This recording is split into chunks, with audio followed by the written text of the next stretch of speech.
अहिल्यानगरच्या चोंडीमध्ये आज राज्य मंत्रिमंडळाची बैठक होणार आहे। पुण्यश्लोक अहिल्यादेवी होळकर त्रिशताब्दी निमित्त चोंडीमध्ये बैठकीचं आयोजन करण्यात आलं आहे। या बैठकीसाठी मुख्यमंत्री देवेंद्र फडणवीस, उपमुख्यमंत्री एकनाथ शिंदे, उपमुख्यमंत्री अजित पवार यांच्यासह अवघे मंत्रिमंडळ दाखल होणार आहे। विधान परिषदेचे सभापती राम शिंदे यांनी चोंडी येथे बैठकीचा आग्रह धरला होता।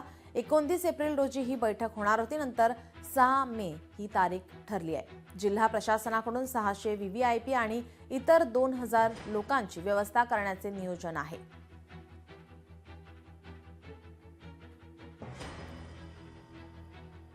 आपले प्रतिनिधी संतोष आवारे आपल्या सोबत जोडलेले आहेत। तर संतोष, आज मंत्रिमंडळाची बैठक होणार आहे, कशा प्रकारे तयारी करण्यात आली आहे?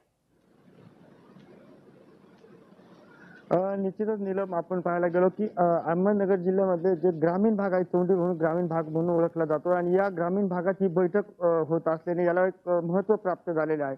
अहिल्यादेवी यांच्या त्रिशताब्दी जन्मोत्सवानिमित्त या बैठकीचं आयोजन करण्यात आले आहे आणि आज दुपारी 12:30 वाजता या बैठकीला सुरुवात होणार आहे। या बैठकीसाठी मुख्यमंत्री आणि दोन्ही उपमुख्यमंत्री यांच्यासह जे अख्खं मंत्रिमंडळ आहे ते या बैठकीला उपस्थित राहणार आहे। त्याचबरोबर जे सचिव लेवलचे जे अधिकारी आहेत ते देखील या ठिकाणी उपस्थित राहणार आहेत। आपण पाहायला गेलो की काल सायंकाळी अनेक मंत्री जे आहेत ते अहिल्यानगर जिल्ह्यात दाखल झालेले आहेत।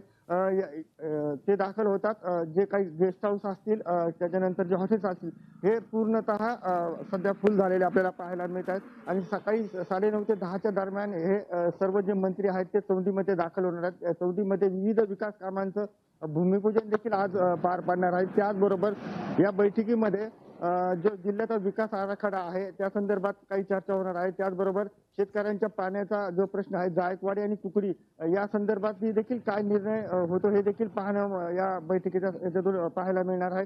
त्याचबरोबर आज या बैठकीनंतर अहिल्यानगर शहरात देखील जास्त म्हणजे मोठ्या प्रमाणावर कार्यक्रमाचं आयोजन देखील या निमित्त करण्यात आलं आहे। पण या बैठकी दरम्यान जिल्ह्याच्या विकास आराखड्याबाबत काय चर्चा होती आणि जिल्ह्याला नेमकं आज काय भेटणार आहे या संदर्भात नागरिकांना उत्सुकता लागलेली आहे। जी नक्कीच, याचे अपडेट आम्ही घेतच राहू। तुर्तास धन्यवाद आपण दिलेल्या माहितीसाठी।